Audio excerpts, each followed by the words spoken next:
উজান মধ্য নিম্ন অসমে মিয়াদের উচ্ছেদের পর এবার বরাক উপত্যকাতেও বড় উচ্ছেদ অভিযান চালানোর প্রস্তুতি নিচ্ছে প্রশাসন। এবার টার্গেট বাংলাভাষী মুসলিম। ইতিমধ্যে বন বিভাগের পক্ষ থেকে জারি করা হয়েছে উচ্ছেদের নোটিশ। ফলে আতঙ্কে গ্রাম ছাড়া এলাকার 522টি পরিবার। বন বিভাগের নোটিশ জারির পর শুরু হয়েছে সরকার বিরোধী প্রতিবাদ। হাইলাকান্দি জেলার সঙ্গে মিজোরামের প্রায় 90 কিলোমিটারের সীমানা রয়েছে।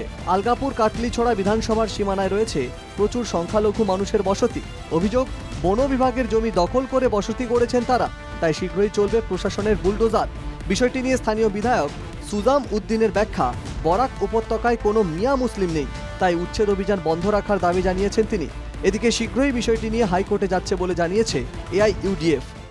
তাই বন্ধুগণ, যদি এই ব্যাপারে সরকার যদি কোনো পদক্ষেপ না নেয়, তাহলে আশা করি আপনাদের উনার নেতৃত্বে মৌলানা বদরুদ্দিনের সহযোগিতায় আইনি ব্যবস্থা নেওয়া হবে, যাতে আপনাদের সমস্যা সঠিকভাবে সমাধান হয় এবং আপনারা এই যে সমস্যা, এই সমস্যা থেকে আপনারা বাঁচতে পারেন।